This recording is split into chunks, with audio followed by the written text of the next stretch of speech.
उत्तर प्रदेश के 2.5 लाख सरकारी कर्मचारियों को झटका लगा है। 1 तारीख को जो सैलरी के मैसेज की घंटी बजती थी वो इस बार उत्तर प्रदेश के कर्मचारियों के फोन पर नहीं बजी। क्यों?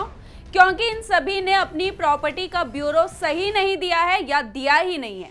अपने उसूलों के पक्के योगी आदित्यनाथ को हर कोई जानता है, उनकी छवि को हर कोई जानता है और उनकी छवि से हर कोई वाकिफ है। जो योगी आदित्यनाथ बोलते हैं वो करते भी हैं और यही किया है इस बार फिर योगी आदित्यनाथ ने। हालांकि क्या आदेश योगी आदित्यनाथ ने दिए थे और क्यों यूपी में 2.5 लाख सरकारी कर्मचारियों को झटका लगा है, सब आपको डिटेल से बताएंगे। लेकिन उससे पहले आयन भारत को जरूर सब्सक्राइब कर लीजिए। नमस्कार, मैं मंजू रुधियाल और आप सभी का स्वागत है आयन भारत में। दरअसल उत्तर प्रदेश में सरकारी कर्मचारियों को बड़ा झटका देते हुए योगी सरकार ने राज्य के 2,45,000 सरकारी कर्मचारियों की सैलरी को रोक लगा दी है, क्योंकि सभी कर्मचारियों को अपनी संपत्ति की डिटेल 31 अगस्त तक देने के लिए कहा गया था। लेकिन इन कर्मचारियों ने अपनी डिटेल नहीं दी, जिस पर सरकार ने ये एक्शन ले लिया। हालांकि अब सरकार ने थोड़ी राहत दे दी है। अब कर्मचारियों को वेबसाइट पर अपनी प्रॉपर्टी ब्यूरो देने के लिए 1 महीने की मोहलत और दे दी गई है, यानी 30 सितंबर तक पूरा डेटा देना होगा। इससे पहले 2 सितंबर को योगी सरकार ने राजकीय सेवा में लगे इन कर्मचारियों की सैलरी रोक दी थी।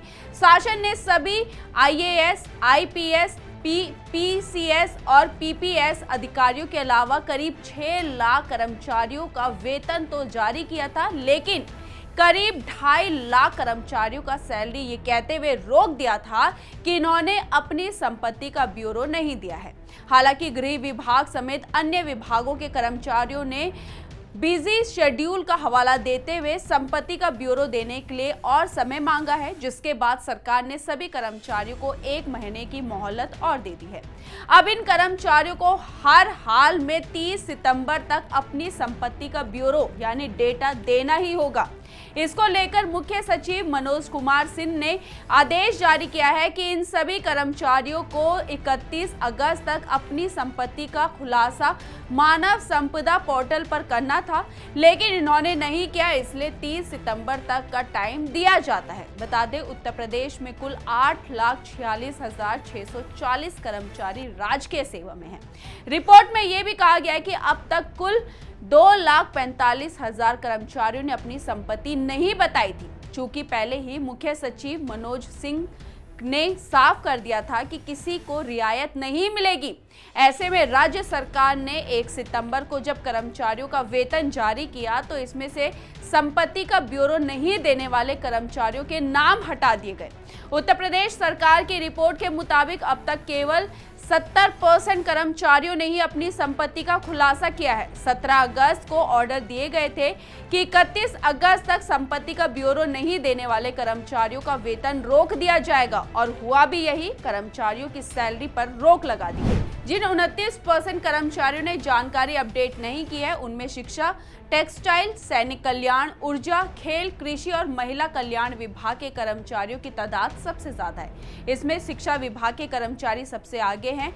इतना ही नहीं, अपनी प्रॉपर्टी का ब्यूरो नहीं देने वालों में पुलिस के जवान भी काफी ज्यादा हैं। हालांकि गृह विभाग ने बताया है कि पिछले दिनों त्योहार और पुलिस भर्ती परीक्षा की वजह से पुलिसकर्मियों की व्यस्तता कुछ ज्यादा रही थी, जिसकी वजह से ज्यादातर कर्मचारी डाटा अपडेट नहीं कर पाए।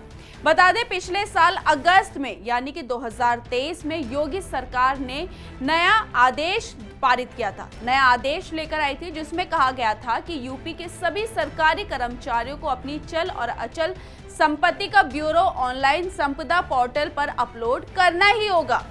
तब संपत्ति की घोषणा की समय सीमा 31 दिसंबर थी, यानी कि 31 दिसंबर 2023। उसके बाद समय सीमा कई बार बढ़ाई गई, पहले 30 जून और फिर 31 जुलाई। इस बीच केवल 26% कर्मचारियों ने ही अपनी संपत्ति की घोषणा की थी। उसके बाद आखिरी समय सीमा थी 31 अगस्त, लेकिन सरकार इतनी ढील देने के बाद भी जब कर्मचारी नहीं माने तो इनकी सैलरी पर रोक लगा दी, यानी कि 31 अगस्त लास्ट डेट थी। नहीं उन्होंने डेटा अपना सबमिट करवाया, जिसके बाद सैलरी रोक दी गई। लेकिन अब फिर भी सरकार ने ढील दे दी और ये बोला है कि 30 सितंबर तक आपको अपना डेटा पेश करना ही होगा। अब आप समझ सकते हैं कि योगी सरकार जो फैसला लेती है, जो आदेश देती है, उस पर किस तरीके से खड़े उतरना है, ये अच्छे से योगी आदित्यनाथ जानते हैं। इस पर आपकी क्या राय है? अपनी राय हमारे कमेंट बॉक्स में जरूर लिखिएगा और इस वीडियो को ज्यादा से ज्यादा शेयर कीजिए। धन्यवाद।